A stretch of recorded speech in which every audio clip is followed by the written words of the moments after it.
93 Boxing. I'm back with a quick video. I forgot to watch the Ohara Davies versus Josh Taylor fight. I live in the UK, so I don't know why I forgot to watch the fight. I guess I was still busy during that time. But yeah, I watched it on YouTube, and I didn't really know too much about Ohara Davies. The only way I knew him is because I heard about him before, never knew what he looked like, never knew who he was. I think I knew he was up and coming, but I also saw him like Floyd Mayweather trying to put him on blast and shit. I think that's what made him more famous than anything else, because I saw his box rec a few minutes before, and he hasn't really fought that many top level oppositions. He hasn't fought top level oppositions at all, but I mean before the Josh Taylor fight. But then again, he's an up and coming fighter.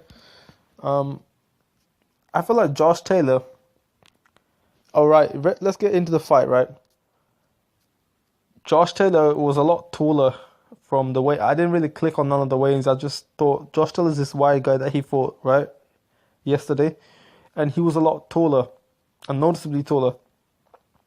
And I was like, sure, that's a difference. And a lot of fighters that are up and coming, I don't know if Josh Taylor is also up and coming. Nah, Josh Taylor has, actually, yeah, he is up and coming. He's got 10 bouts, but shit, yeah. So they're both kind of like, I mean, Ohara Davies is not fully up and coming. He's got 16 fights already, but they're kind of like new. They're still kind of relatively new to the pro. They haven't really fought top level oppositions for too much. I don't know about them too much though. They might have fought good oppositions here or there, but thing is, Ohara Davies, the hype that he had didn't really live up to it. Like, he didn't really live up to it at all. Yesterday, the fight happened. I watched it today, and to me, Ohara Davies didn't win a single round. Maybe I need to watch it again, but he did not win a single round. He had his moments. You can tell that Ohara Davies was still in the fight, in my opinion, right? In the fight, in the sense that he was convincingly getting beat, but it's not like he was getting. It wasn't a full shutout performance like a Canelo Angulo, like a Canelo Chavez, like a Khan Alexander, like a fucking. I mean, I don't know, man. You see what I'm trying to say? Where I feel like Ohara Davies was still doing his thing here and there. I think round 7th, right? He got caught and he got dropped. And then he quit. He really quit. Like, we've shitted on Kell Brook. I mean, I haven't. I've shitted on Kell Brook, but not because he quit. But Kell Brook really had a legit reason to quit. Right? You could tell he was fully gassed up, but he showed a little bit of heart here and there, trying to come back and, throw combinations when he was pretty much out already, but he was still trying to throw combinations here and there. And he was getting the better off against Errol Spence than Errol Spence was getting off him whenever both threw combinations, right? And Kell Brook had a fucked up eye, from what it seemed like. So, Kell Brook probably has a legit reason. And, the thing is, Ohara Davies, right? He has a lot of hype.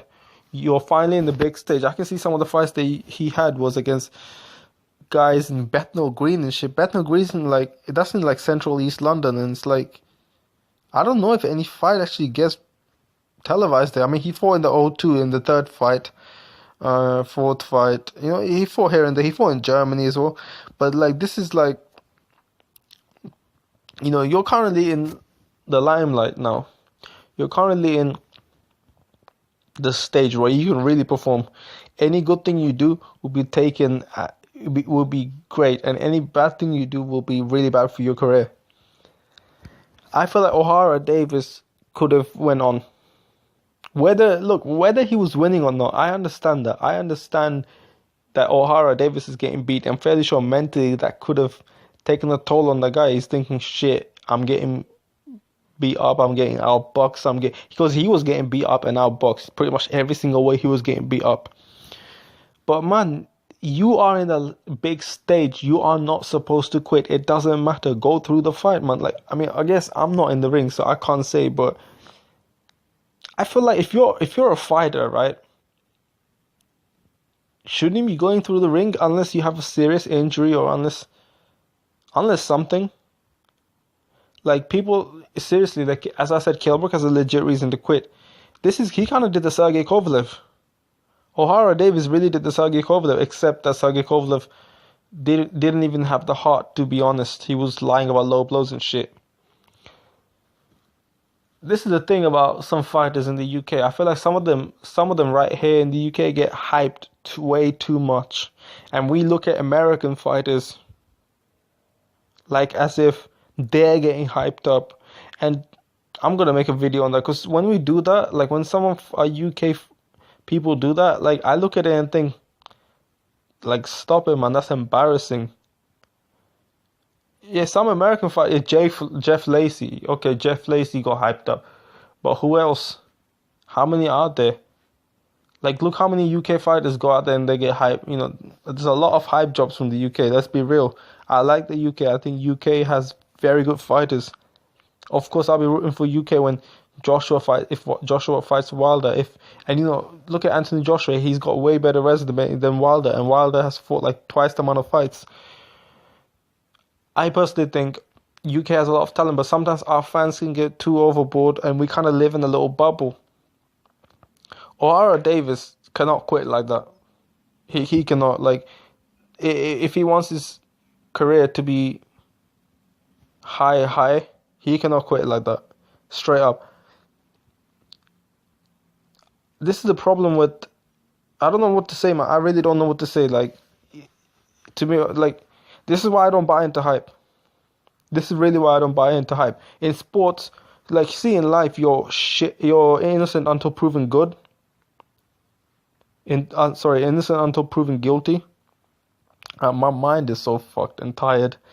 Yeah, in boxing or in sports in general, you're shit until proven good. That's it. He has the hype, but he hasn't proven why he's so good. He hasn't proven why he deserves the hype. I don't know if he's that good. Right? And even if it's because Josh Taylor was a way better fighter than Ohara Davies, the thing is, again, he shouldn't be quitting. That is really bad for your career. I don't think Ohara Davies can come back from that again. I really don't. You quit against the guy. I mean, you got outboxed. Okay, that's okay. Some of the hype is already gone from you. You're getting beat up. You're getting outboxed. You got dropped. Okay, you know, a lot of people are saying that's the Floyd Mayweather curse. But also, you quit. This is actually one of the worst quits I've seen in this year. This Ohara Davies and Josh Taylor. I feel like this was a bad quit. This was like he literally he quit, man. It was embarrassing, man. It was really embarrassing. And for him, I mean, it must be embarrassing for him. I mean, if you quit, you quit, but your career is pretty much over, man. If you're listening, for him to bounce back from this, he really has to question if he wants to box, or what does he want in boxing. If he wants to box in like a mid-low level, just trying to fill up one of the undercards, because Eddie Hearn will probably do that. You know, a lot of times, not a lot. Sometimes in the UK, obviously in the US, this happens as well, where they try to put a bum fight against a top fighter. Maybe Kell Brook will fight another bum fighter, and obviously those fights people really don't want to buy. Some people do because they don't realize how much of a bum Kell Brook was fighting. And then Eddie Hearn will probably try fill the undercard up with some names like Ohara Davies, who had some hype. People still gonna tune in. If Ohara Davies wants to go to a high level, he has to really think. He has to really think about what he should do now. Maybe get a new trainer. Maybe do some other shit. But he has to really question his heart himself. Like, this guy has to tell himself that he cannot quit like that again. He cannot, because.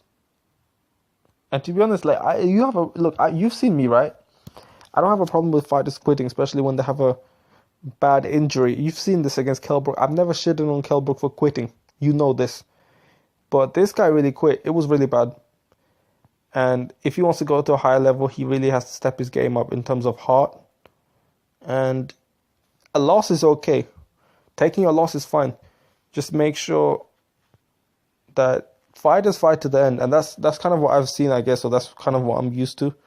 But no one's gonna tell me that this guy's over. Basically, that's what I'm repeating myself again. I should end the video. Let me know what you think. Do you think he can come back? If he can come back, how? Explain me that. I mean, he could come back. Anything can happen in life, but let me know what you think. 93 Boxing. I'm out.